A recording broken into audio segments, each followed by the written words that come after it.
एक तो गरजती बरसती धूप में छाँव की एहसास।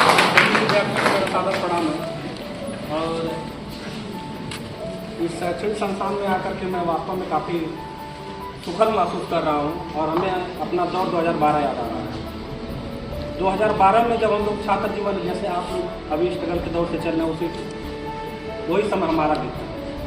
हम लोग जब पढ़ने के लिए सोचते थे तो हमारे पेरेंट्स में सक्षम नहीं हुआ करते थे कि पूंजी लगा कर करके गोरखपुर भेजा जाए, क्योंकि गोरखपुर आने जाने का उस समय भी 40 रुपये किराया लग जाता था। बच्चों को कुछ खाने पीने के लिए 10-20 को चाहिए और उसके साथ साथ समय पूरा लग जाता था। सुबह हम लोग 8 बजे ट्रेन पकड़ने के लिए कोशिश करते थे तो उसकी तैयारी हम लोग 7 बजे से कर देते थे और शाम को 5 बजे घर आते थे। तब जो शिक्षा आप यहाँ पर ले रहे हो तो हम लोग पाते थे। हम किसी कारण संस्थान में आए थे, हमारा आने का कोई उद्देश्य तो नहीं था, लेकिन कुछ चीज़ें पूर्व निर्धारित और समायोजित होती हैं। मैं मानता हूँ कि बिना ईश्वर के चाहे कुछ संभव नहीं है और आपका प्रयास में नितांत आवश्यक है। बताएं कि हमें पता चला कि जब मैं इस संस्थान में आया तो यहाँ पे 3 शिक्षक जो आपको अपनी शिक्षाएं प्रदान कर रहे हैं, जिसमें विपिन सर, प्रज्ञा मैडम और हमारे प्रशांत सर।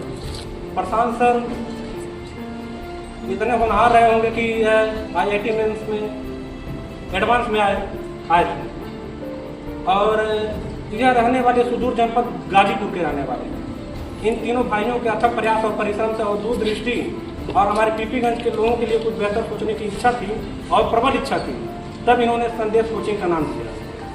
जब ये उस वक्त संदेश कोचिंग का नाम दिए होंगे तो बहुत सोच करके दिए होंगे और इनका नाम देना तभी सफल होगा जब आप लोग भारत सरकार, उत्तर प्रदेश सरकार तथा देश के विभिन्न क्षेत्रों में अपनी सफलता अर्जित कर करके उन संस्थान में जाकर के अपनी सेवाएं देंगे और यहाँ का संदेश वहाँ पहुँचाने का और अपनी बुद्धिमत्ता से वहाँ पर अपने विवेक का कार्य करते हुए देश को, समाज को जिस संस्थान में होंगे उसको लाभान्वित करने का कार्य करेंगे तो हमारा देश भी लाभान्वित होगा, वो संस्थान भी लाभान्वित होगी, आपका परिवार भी लाभान्वित होगा और आप भी लाभान्वित होंगे।